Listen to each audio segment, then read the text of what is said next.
بسم اللہ الرحمن الرحیم۔ حضرت ابو ہریرہ رضی اللہ تعالی عنہ کی روایت ہے کہ ایک دن نبی پاک صلی اللہ علیہ وآلہ وسلم قبرستان تشریف لائے، جنازہ بھی ساتھ تھا۔ آپ ایک قبر کے پاس بیٹھے ہوئے تھے اور فرمایا، قبر روزانہ فصیح اور صاف زبان میں اعلان کرتی ہے، انا بیت الوحدہ، میں علیحدگی کا گھر ہوں، انا بیت الدود،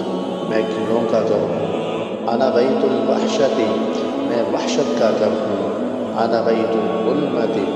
میں اندھیروں کا گھر ہوں، انا بیت الضیق، میں تنگی کا گھر ہوں۔ اور فرمایا، قبر جہنم کے گھروں میں سے ایک گڑھا ہے یا جنت کے باغوں میں سے ایک باغ ہے۔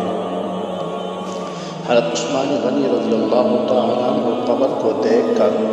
زاروں قطار رونے لگتے اور فرماتے، قبر آخرت کی پہلی منزل ہے، اگر یہ آسان ہو گئی تو اگلی منزلیں بھی آسان ہوں گی۔ اس واسطے قبر کو دیکھ کر موت کو یاد اور اس کی تیاری کا جذبہ بڑھ جانا چاہیے، اور زمین کو دیکھ کر بھی قبر یاد آ جانی چاہیے۔ معلوم نہیں جہاں ہم چل رہے ہوتے ہیں وہاں کتنی مردہ کھوپڑیوں کو ہم روند رہے ہوتے ہیں، کیونکہ زمانہ گزرنے سے قبرستان آبادیوں اور آبادیاں قبرستان میں تبدیل ہو جایا کرتی ہیں۔ نبی اکرم صلی اللہ علیہ وآلہ وسلم نے ارشاد فرمایا، انسان کے مرنے کے بعد بھی 7 اعمال کا اجرا جاری رہتا ہے جبکہ انسان اپنی قبر میں ہوتا ہے،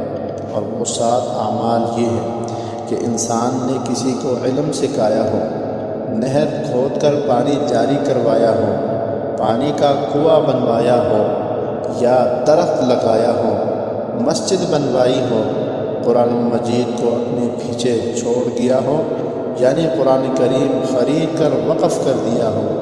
یا کسی کو قرآن پڑھا دیا ہو، اپنے پیچھے نیک اولاد چھوڑی ہو جو اس کے مرنے کے بعد اس کے لیے دعائے مغفرت کرتی ہوں۔ اللہ تعالی ہم سب کو موت کی تیاری کی توفیق عطا فرمائے، آمین یا رب العالمین۔